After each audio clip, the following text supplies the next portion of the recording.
We are, as a people, inherently and historically opposed to secret societies, to secret oaths, and to secret proceedings. Behave yourselves. But that is the secret to LumaCorp's success. Control the head, and you control the body.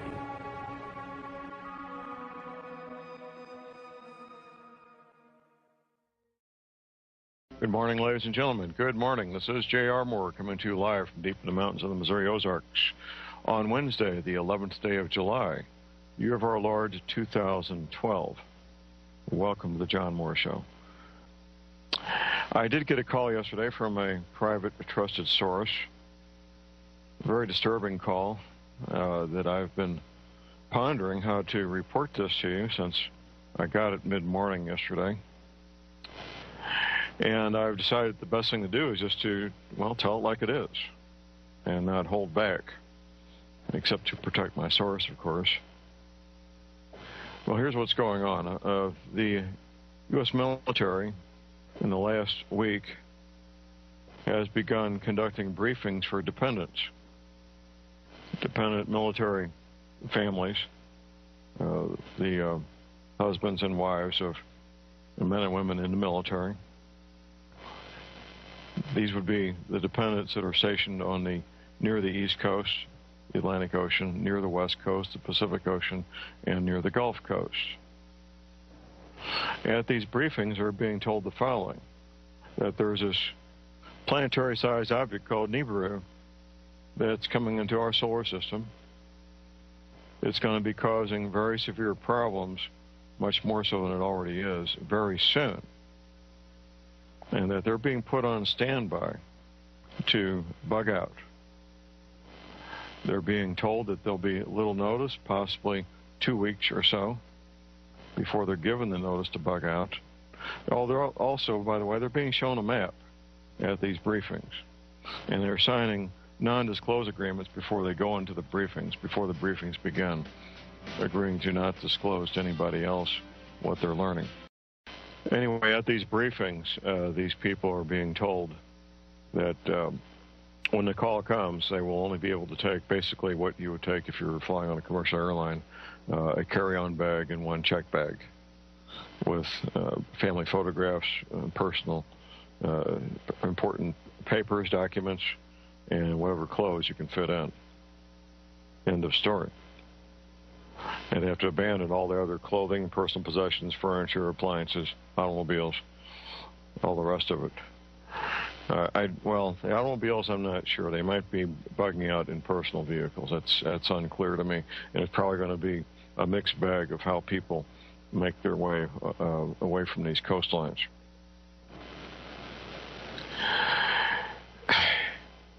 I was talking to Tim Spencer about this and my friend Command Sergeant Major Page, both of whom are veterans of the U.S. military. And the agreement between the three of us was that these kinds of briefings would not take place a year in advance. They would not take place 6 months in advance. 4 to 6 weeks is probably pretty likely. Probably not more than 3 or 4 months. So that's our belief. I hope we're wrong. I hope that this turns out to be incorrect information. If it is, well, that's great. If it's not, if it turns out to be correct, then you've got your heads up. So I asked the question this morning to all of you out there, to the several thousand of you listening to me on the morning of July 11th, 2012. What would you do if you had 6 years to prepare? What would you do if you had 6 months to prepare? What would you do if you had 6 weeks to prepare? There's going to be different answers to those 3 different questions, aren't there? 6 weeks is a possibility. I hope it's wrong. I truly, in my heart of hearts, hope that that is wrong. I know that at some point that we will get warnings like this that are viable and will be the real deal. And unfortunately, I think this may be it. I don't know. I hope it is not.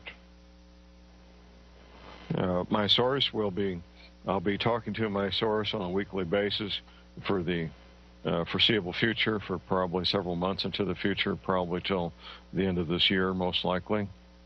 We're going to be getting to know each other real well and communicating as we track this thing and see where it goes.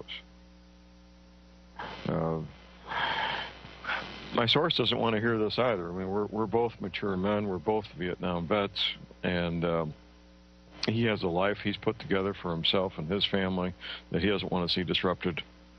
I have a life I've put together for myself and my family I would just soon not see disrupted. But reality is, well, it is what it is. And when we get the call, the call about the bug out, I will report it the next show I'm on the air. Anyway, my source told me about this dependent. My source is not the dependent, by the way. The dependent was looking at my map and saying that my map was very close to the map that the dependent was shown at the briefing. Very close. As we say, as Tim Spencer would say, close enough for government work. There's going to be deviations between the map that I recreated working with the 3 Navy veterans and the map the government is showing. However, it is close enough. Knowing if Aunt Nellie's house is going to be underwater in South Carolina really is not the issue. No, it's not. The issue is the Atlantic coast, Pacific coast, and Gulf Coast will all be underwater, 50 miles inland, 75 miles inland, 100 miles, depending on where it is, wiping out the regions, the homes, the businesses, the schools, the hospitals, where about half this population in the United States live, work, and play, including Washington, D.C., New York, Baltimore, Miami. It's a long list of major cities. That's the point. Not whether Aunt Nellie's house is going to be underwater in South Carolina. That's not really the issue. People that live near the Atlantic coast, Pacific coast, Gulf Coast, I've had these conversations dozens of times in the last 10 years. They want to go to a map, they want to look at my map and see if their house or if Aunt Nellie's house is going to be underwater. That's not the point. It's human nature, you're going to try to do that, I know that. That's not the point. The briefings I'm getting from my confidential source have the ring of truth to them. They do. And I will do everything I need to do to protect my source, make sure my source remains confidential. In fact, the original source does not even know that they are a source. That's how we've kept this confidential. They don't even know they're a source. But that's a good thing. That protects them also. Searching for a date, searching for a time frame is something, it's human nature. I get these inquiries all the time whenever I have these conversations with groups of people or individuals. When's this going to happen, John? Well, I still don't know. I know I'm reporting as much as I know right now. As my friend Professor McCanney would say, and he published this in his book, a lady was asking him about a time frame, and his response was, well, ma'am, if I give you a date, what are you going to do? Buy another case of tuna fish? I think that's almost a word-for-word quotation there. Last-minute preparations means getting down to prioritizing, making a list of priorities, making sure you have the things that the essentials that you absolutely must have. Your water filter, your food supply, medical supplies, communications equipment, whatever boots and hats and gloves, fuel stored up, seeds for your gardens, hopefully a safe haven. That would be a really, really good thing, a safe haven where you can live and be safe and grow your own food away from a major metropolitan area at a good altitude with a decent growing season, plenty of water, and so forth. If you don't have a safe haven, I would urge you to secure one. I think that would be one of the highest priorities a person could and should have, is securing a safe haven for themselves and the people they care about. These next few months between now and October. Do we have 6 weeks, 8, 12? I don't know how many weeks we've got. Maybe we got 120 weeks. Make your list of priorities and work the top priority first, then number 2, and then number 3, and so forth. You can work on 2 or 3 priorities at the same time, by the way. You don't have to limit yourself to one at a time. When Dr. Deagle, it's been, 4 years ago now, asked me to make a top 10 list of things for preparedness, it instantly struck me as something very essential, an excellent exercise. I had not done it before. So I put together my top 10 list. And Dr. Deagle and I have talked about that several dozen times the last few years on the Friday afternoon show on Genesis, Dr. Deagle's third hour. As you regular listeners know that hear me on Dr. Deagle, I do get to talk a little bit.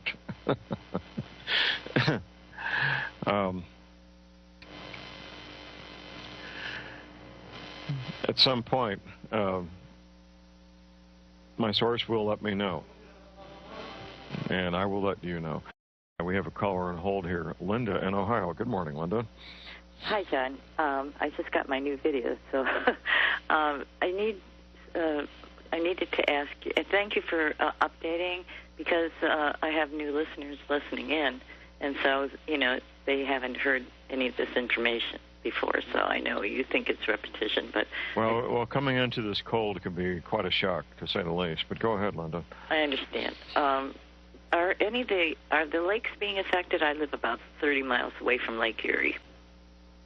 Right. Or just the ocean. The larger the body of water, the more it's going to there's going to be problems. What's your altitude above sea level, Linda? I used to know, but I've been going to work in and out so much I can't remember anymore, but I will find out. Okay. Well, Google Earth, you can find the altitude of any place above sea level, any place on the planet with Google Earth. Okay. And how far away from the Atlantic Ocean are you? Oh, I'm in Ohio. Oh, you're in Ohio. Oh, yeah. Right. Okay, well, you're far enough inland. You got mountains between you and the ocean. You're probably going to be okay. I'd want to be some altitude above Lake Erie, maybe 100 feet or so, because there's going to be a lot of things other than just the oceans coming out of their basins. There'll be 200-mile-an-hour winds. There'll be earthquakes. There'll be a lot of meteors hitting our dear old planet here. But as far as Lake Erie is concerned, I would just want to be maybe 100 feet or so above the lake level, just for a bit of a margin of safety. What's the nearest city that you're near, Linda, and how far are you from it? The nearest big city is Cleveland. Yes. Cleveland. And how far are you from Cleveland? Oh, about, I'd say 75 miles. Okay, well, that's not as far away as I'd like to see, but it's not too bad. You live in a fairly small town? Yes. Okay. Well, these small towns, is there a lot of agriculture in your area? Farming, ranching? Yes, there is, as a matter of fact. Okay. All right. Well, people involved in agriculture tend to be fairly independent. It's just part of their lifestyle. Most of these men that have these tractors and farm equipment, they take great pride in being able to repair and maintain almost everything on their equipment without any outside help. So you've got in your neighborhood a lot of very independent people who are used to taking care of themselves. That's a real good thing, Linda. Yeah. Okay. Well, yeah, thank you for the information. Bye-bye. You're welcome. Here's a top 10 list. I put this together for Dr. Deagle. It looks like September 3rd, 2010.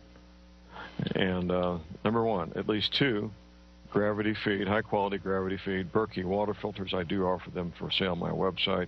You don't want anything that takes electricity or pressure to work your water filter. Number 2, at least one 30 caliber rifle and 500 rounds of ammunition for each adult. Of course, these skills and to go with that, owning a weapon of any kind. Number 3, cast iron cook pots and skillets with cast iron lids. They can be used indoors. They can be used on campfires and will last for decades if properly cared for. You need a truck or a large van, preferably diesel, so that you can carry people and supplies and equipment. Number 5, heavy canvas tents or tarpaulins for emergency shelter for yourself or for unexpected guests. Number 6, 900 pounds of grain per person per year, at least a 2-year supply of grain per person. Properly stored so that when the weevils hatch out, and there's weevil larvae in all bulk grains, so they can't live. You can store it in nitrogen, in carbon dioxide, in a vacuum. There's different ways to do that. And number 7, a comprehensive medical kit, same kind of kit that the paramedics use. And, of course, the skills to go with it. A good place to get a professional-grade paramedic kit is Galls, Galls, Galls.com. They have the same things that the paramedics use because they sell to the paramedics. Number 8, heavy leather high-top boots. This is kind of a generic way of saying buy your boots, trousers, jackets, gloves, hats at the same place the farmers and construction workers buy their clothing and boots. Not the cheap, lightweight stuff sold at sporting goods stores that won't last. That's meant for casual, recreational use. Much of the things they sell at places like Walmart simply aren't durable enough, especially the boots and shoes. I've never seen a pair of boots and shoes at Walmart that I would put any trust in for long-term heavy use. Number 9, vacuum-packed heritage garden seeds. It kind of speaks for itself.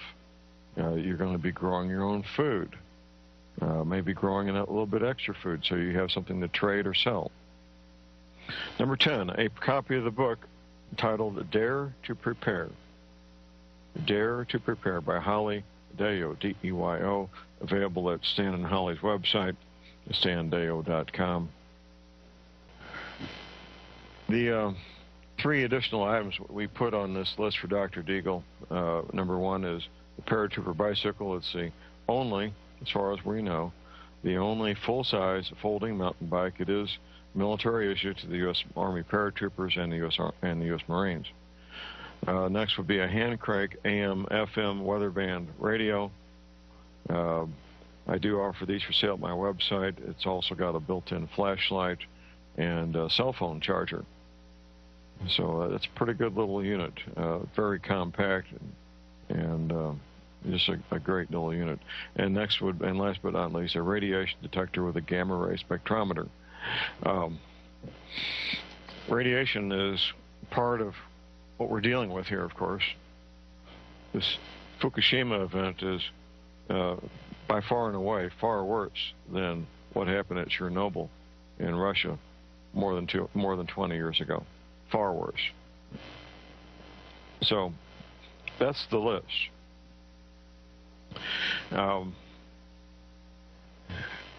As Linda pointed out, Linda from Ohio a few minutes ago, we always have new listeners.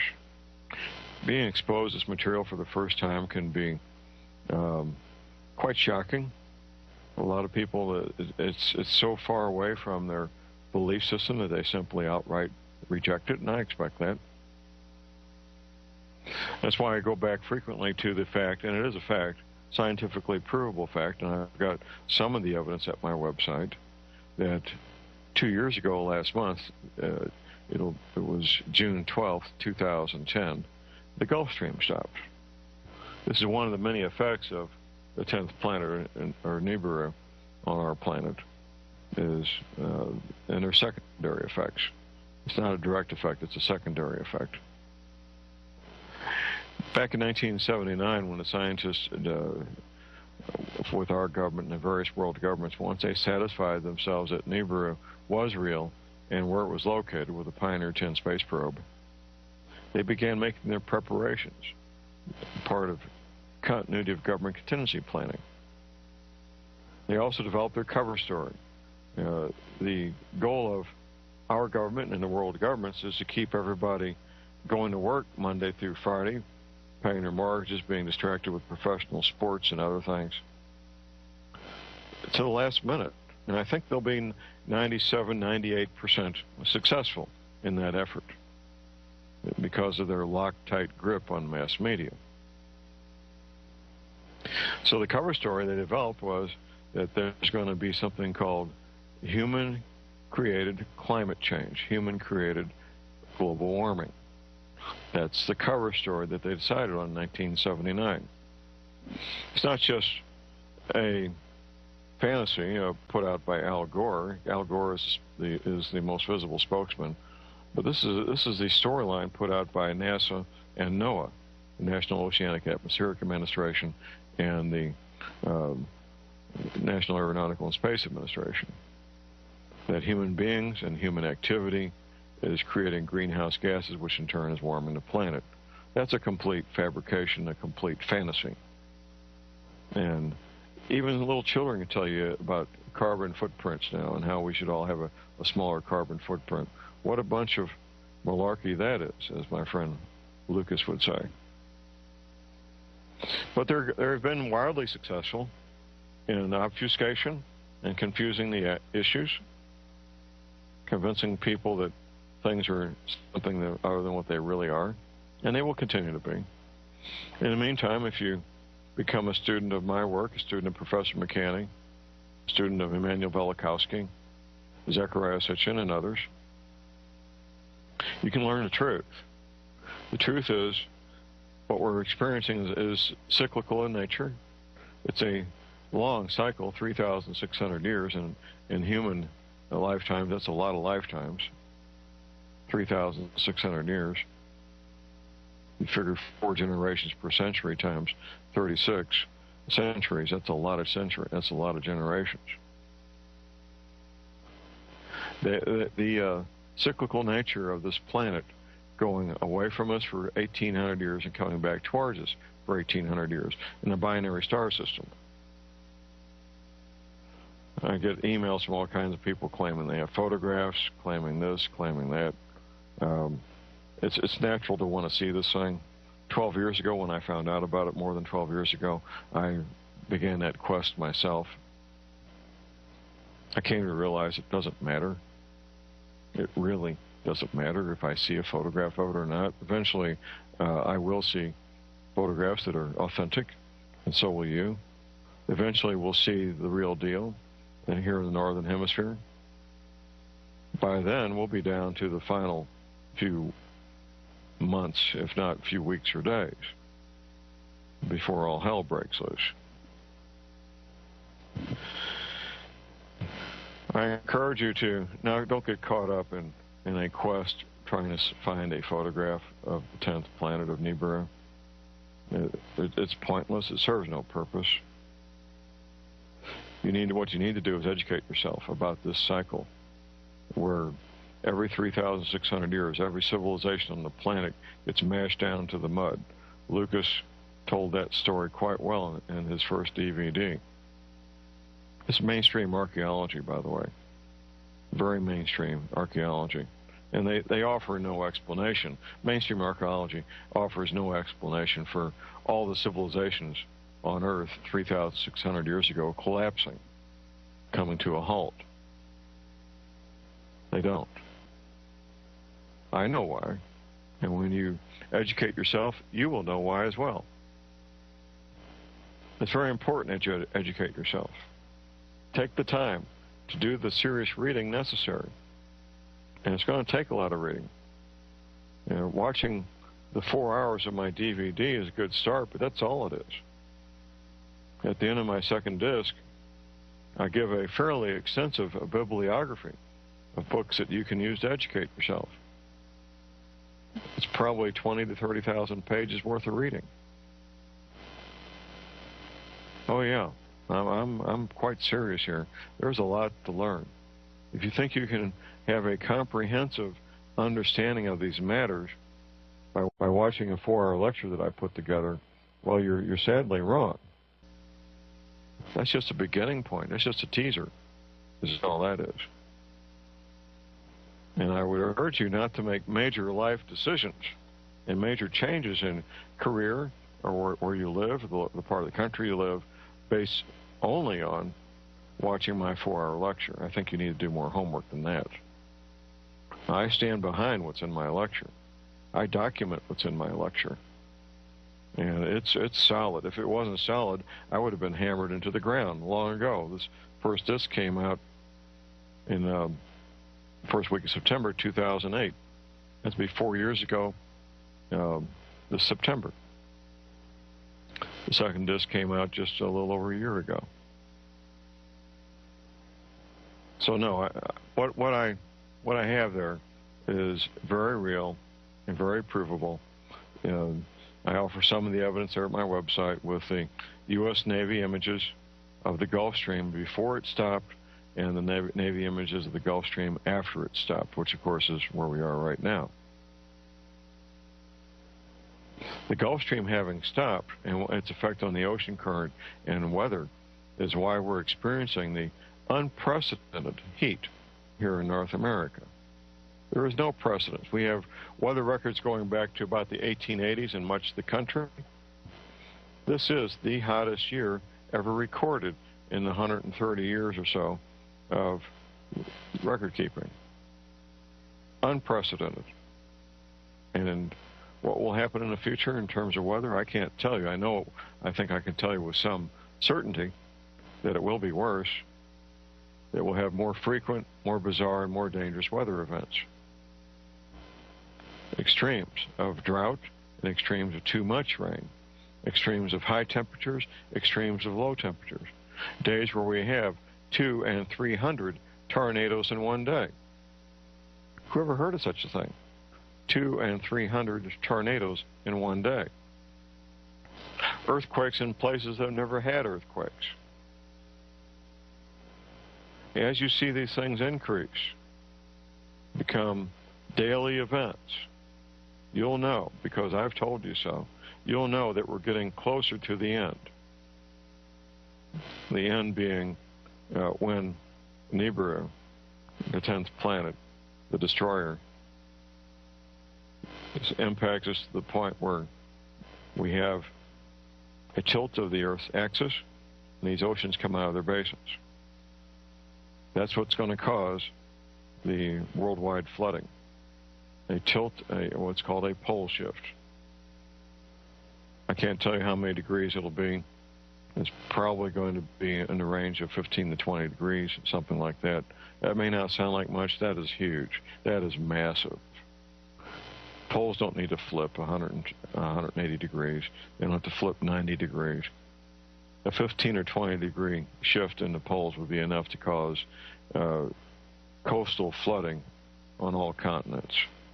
That's all it would take. And when I use the word all it will take here, that's a massive, massive thing. They have something the size of our Earth tilt its axis 15 or 20 degrees. One of the difficulties I had putting this whole thing together was that the Navy veterans I was debriefing, they were sitting in the folding chairs getting the information. They were not the scientists who put the information together. So the Navy veterans were told what would happen. They were not told why it would happen or how. They were told these oceans would come out of their basins. They weren't told what would precipitate that, what would make this happen. I had to find that out myself. That's when I found out there was a bulge of water at the equator, not quite 500 feet above sea level, being measured at Cornwall, England, held in place by gravity and rotation of the Earth. Anything that disrupts where true north is, disrupts the rotation of the Earth, will disrupt that bulge of water, which is hundreds of thousands of cubic miles of water, north and south of the equator, going north and south more than 1,000 miles each direction. That's a massive bulge of water. And once that water is disrupted, and if you're near a coastal area, well, baby, watch out. You're going to be underwater. One of my consultation clients down in Texas, he's about 80 miles from the Gulf Coast. I arrive at his home, I'm about to get out of the Suburban. I look down and I see sand and seashells.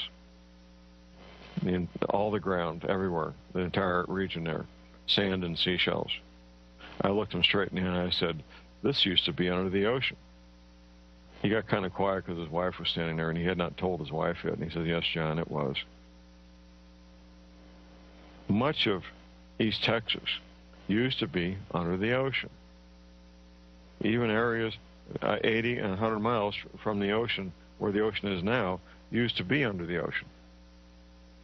And those are seashells. They're not the fossil of seashells. They are the seashells.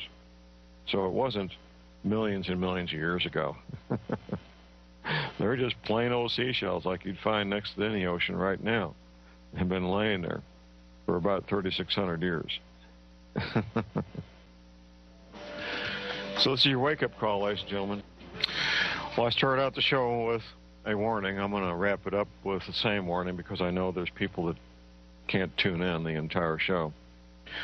One of my trusted, private, confidential sources tells me that military dependents that are stationed with their spouses on the Atlantic coast, Pacific coast, and Gulf coast are now attending briefings.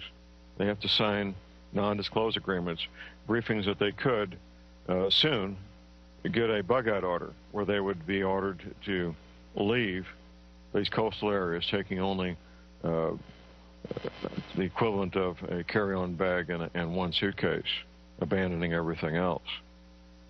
They may get as much as 2 weeks' notice before they get this order. They may not get 2 weeks' notice. This notice would probably, we believe, be given sometime in the next 4 to 8 weeks, 4 to 6 weeks. We don't know. It's not the kind of thing that would be given a year in advance or 6 months in advance. Anywhere from a month to maybe 3 months out, maybe as far out as October. A lot of speculation about what may or may not happen in October. So we got part of July, all of August, September, and in October. It'd be October, about 3 months. Close enough. So that's your heads up. That is your heads up. That these briefings are being conducted. They're telling these people that the planet Nibiru is going to be causing flooding of all coastal areas worldwide. They're being shown a map that's very similar to the map in my DVD, Global Warming, What the Government's Been Telling You, the map that I recreated with the help of 3 Navy veterans who saw the classified map the U.S. Navy displayed at their briefings going back to 1979. This is your heads up. Whatever you need to do to make your list of priorities, start working on it for your preparations, you need to be doing it. Time is of the essence. Time is of the essence. There's going to be some things similar in a lot of these lists and some things different. You all have our own situation to deal with. You know what your situation is. Just do it. I do private consultations, by the way, details at my website, thelibertyman.com. If you need some help gaining some clarity and focus as to what you're doing, I'll be glad to do that for you and with you.